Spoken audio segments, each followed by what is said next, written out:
Hello my friends, thanks for stopping by for another adventure. It is spooky season, and it is time to finally go over my October TBR full of just dark academia, a little bit of horror, just a little bit, and then just more fantasy. So let's dive in with the picks, because I'm just so excited to get to all these books in the month. Like, there's so many, and I don't even know if I'm going to get through them all because of school, but you know what?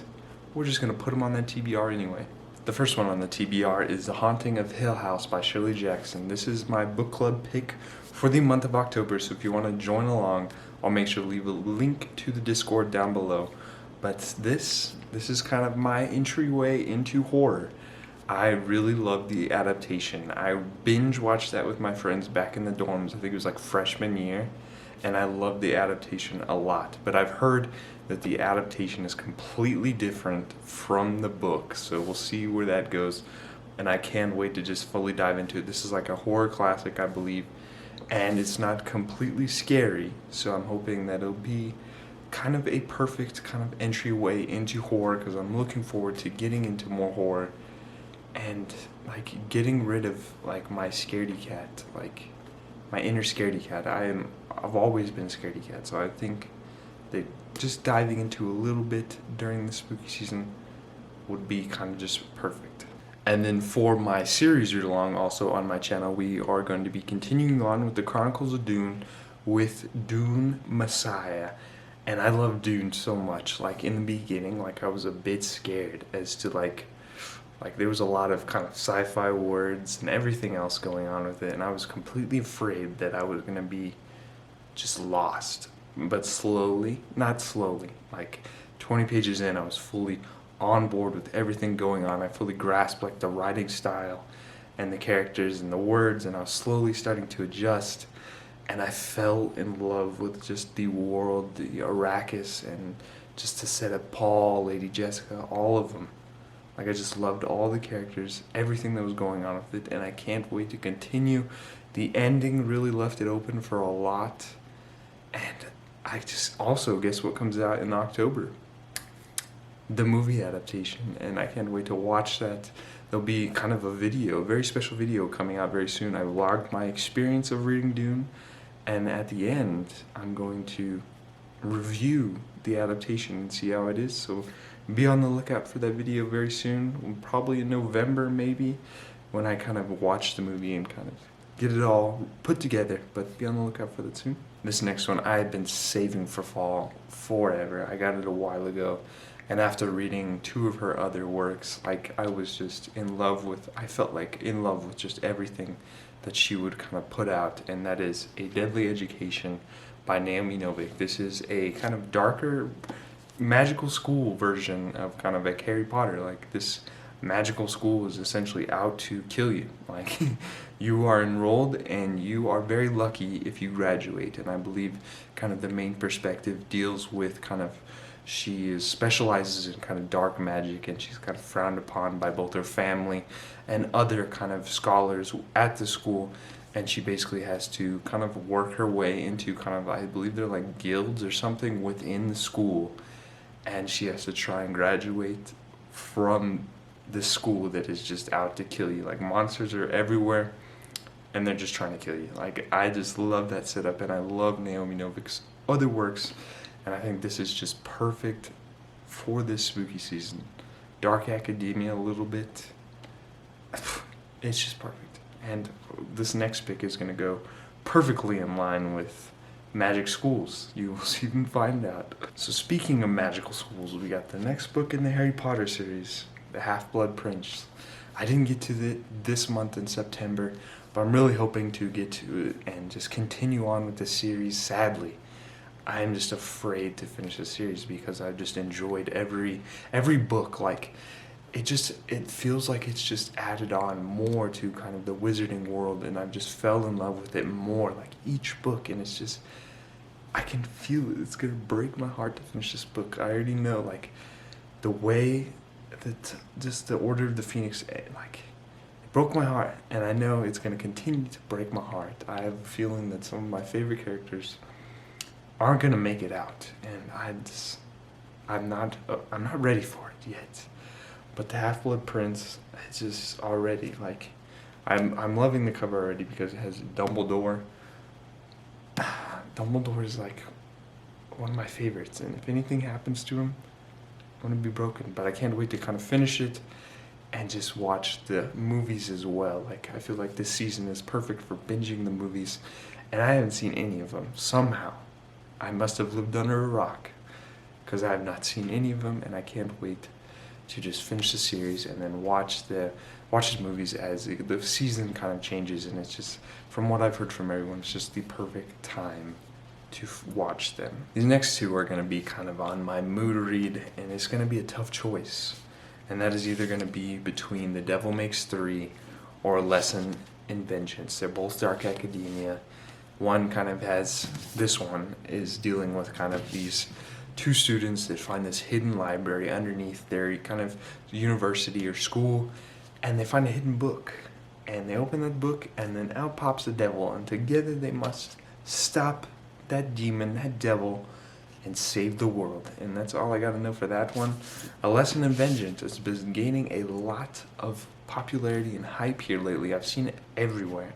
Everyone has been giving it great ratings, been saying great things about it, and it is another dark academia, and I believe this one is involving kind of witchcraft, and this one girl who is dealing kind of with the death of her girlfriend. She returns back to kind of this preparatory school, this very prestigious kind of preparatory school, and she's basically having to deal with that loss and then trying to uncover what's really going on with the university with another girl. And I believe there's a little bit of romance spark between them, but it's got witchcraft, dark academia. October is perfect for dark academia, so it's going to be a tough choice between these two. If you have an opinion, or if you kind of, which one you would like to see me read, please let me know down below. In my spooky season kind of fall TBR video that I released, I'll make sure to leave a link to it somewhere up here in one of these corners. But in that kind of video, I mentioned that I really wanted to get into more Neil Gaiman, and several of my booktube friends recommended Caroline, and that is one that I will be picking up this month. I believe it's kind of like a shorter kind of middle grade story, and it's very spooky and kind of creepy, and it's got some spooky vibes, so that's all I need to know. I believe there's also a movie adaptation. If you've seen it and you think it's pretty good, please let me know, and then I'll watch that as well. But Caroline, that's on the agenda. Maybe The Graveyard Book too by him. That's another one that I've heard great things about for kind of October and Halloween, so Caroline is on that TBR. If you've been on my channel for a while now, you know that I love the ocean as well, and this, we've got a little bit of a murder mystery horror mix, all on a boat in the ocean in like the 15th or 16th century, I believe, and that is The Devil in the Dark Water by Stuart Turton. I absolutely loved The 7.5 Deaths of Evelyn Hardcastle. That was just a mind-blowing read, and I loved it, and I really want to reread it as well. But this one has got it's almost like, sounds like I'm going to enjoy it a lot better than the 7.5 Deaths of Evelyn Hardcastle, because it takes place on the water. So basically, like, the greatest detective of his time is basically falsely accused, and he's being transported to Amsterdam to await his execution. And basically along the way, something is in the water, and the boat, some people are dying on that boat, and I think him and his sidekick basically have to solve and fix everything on the boat before everyone dies. And I think maybe along the way he will prove his innocence as well, but that is one that I've heard great things about as well, so I can't wait to get to that as well. Speaking of another author that I've loved everything from before, the next book on my TBR is Velvet is the Night by Silvia Moreno Garcia. Mexican Gothic and Gods of Jades and Shadow. I absolutely loved. Like, those were both like 4 and 5-star reads, and like this one was one of my most anticipated releases for this year.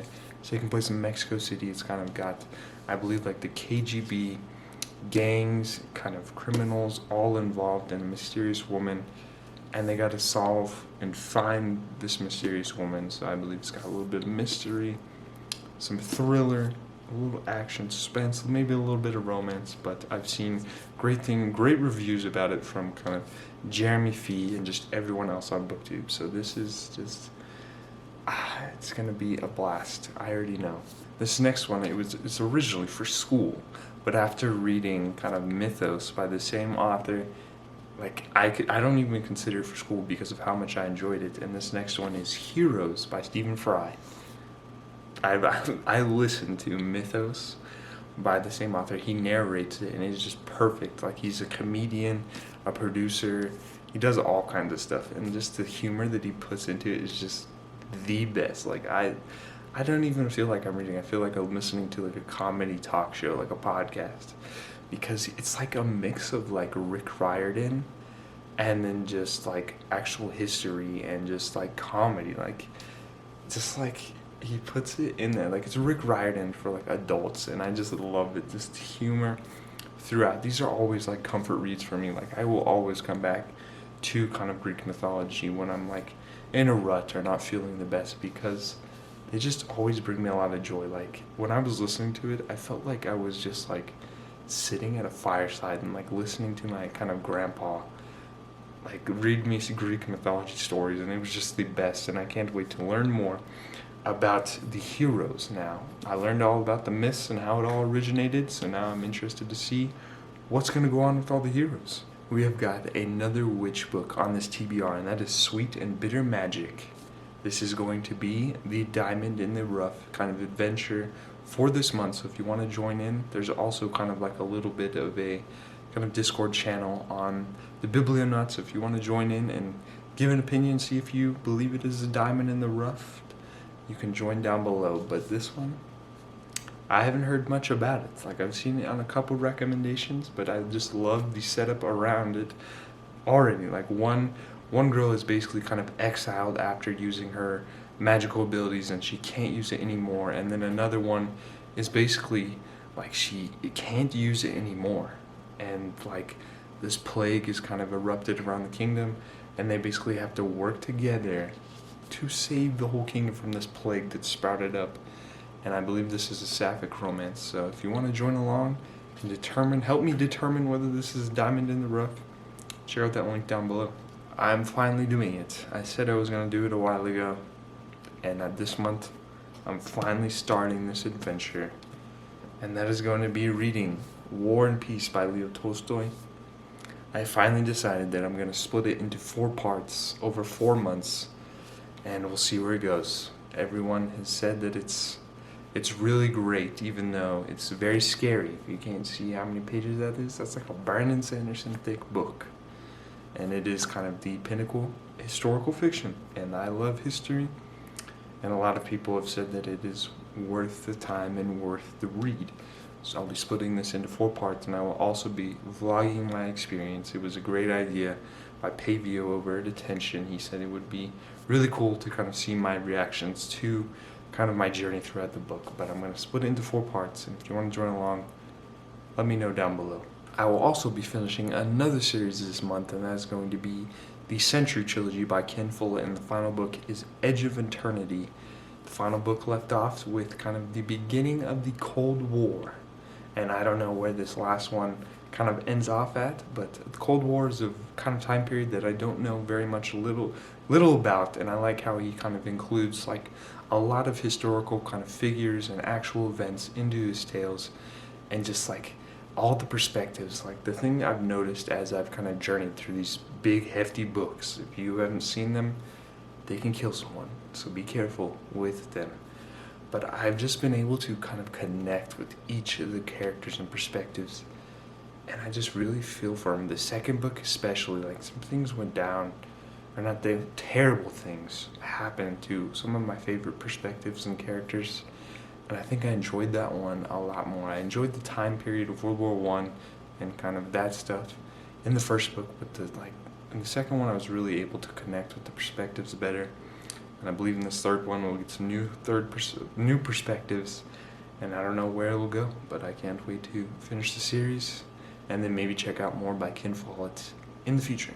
The last book on the agenda is For the Wolf. I've had this on kind of like my library holds forever. It is a kind of like a Beauty and the Beast retelling, and now finally it is my turn, finally, to be able to read it, and I will probably be already reading it by the time you see this video. But basically it's got like a similar setup to Uprooted, and I loved Uprooted, where this town has to basically sacrifice a girl and offer them to kind of the wolf that protects the village from kind of the horrors and everything going on in the woods.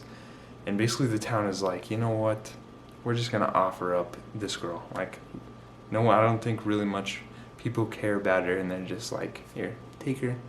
And then from there she meets the wolf, and she uncovers that maybe other things are going down similar to Uprooted. And I can't wait that it's finally my turn to read it. I've waited like since it came out. I put it in a hold, and it was like a 3-month wait, so it's finally time. I can finally read it, but I can't wait to get to that one as well. Beauty and the Beast, it's a great kind of retelling that I always like as well.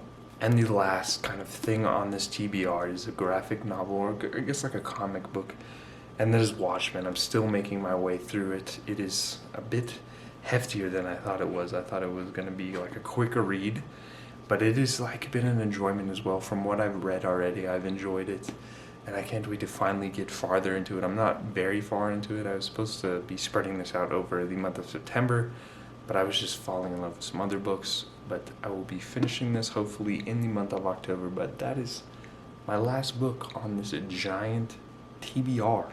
But those are all my plans for the month of October. If you would like to join in on any of these books, check out those links down below.